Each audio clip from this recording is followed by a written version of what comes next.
Cooking is a study of culture. In Texas, we share a border with Mexico, and our food culture is kind of mixed together.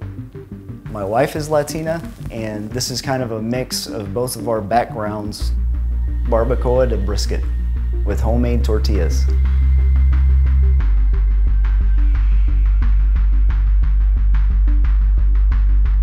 Barbacoa, it's kind of a generic term.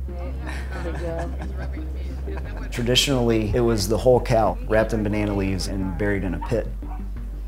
This is a hybrid traditional recipe. We're going to use a brisket in the oven at a low temp.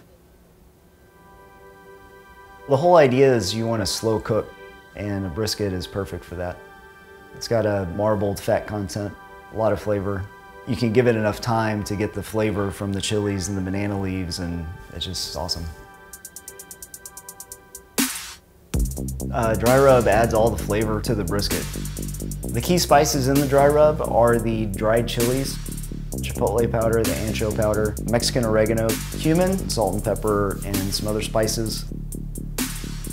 Air dry it in the refrigerator overnight.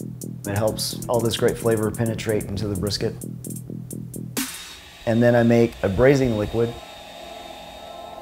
Tomatoes, I char them until they're blackened on all sides. It gives a lot of smoky flavor. Some dried guajillo chilies, really get it crispy and toasted. Puree all of that together with chicken stock, lime juice, apple cider vinegar, a little salt, garlic, onion. Honestly, it tastes like a salsa when you're done. And then just wrap it up with banana leaves. This allows it to steam, so you end up with a very tender brisket.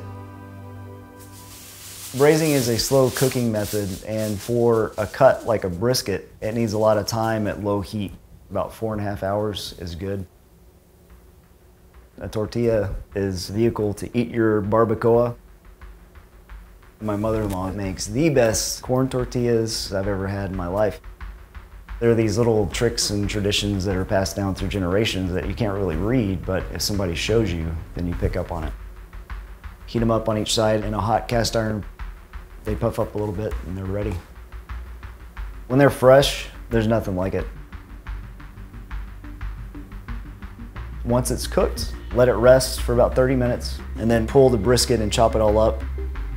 Take the braising liquid, strain it, and mix all those pan drippings back into the brisket.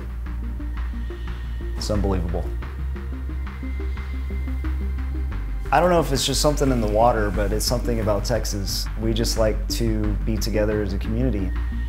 Anytime I cook, I invite a bunch of people over. The chance to share what I love with friends or family is really exciting to me.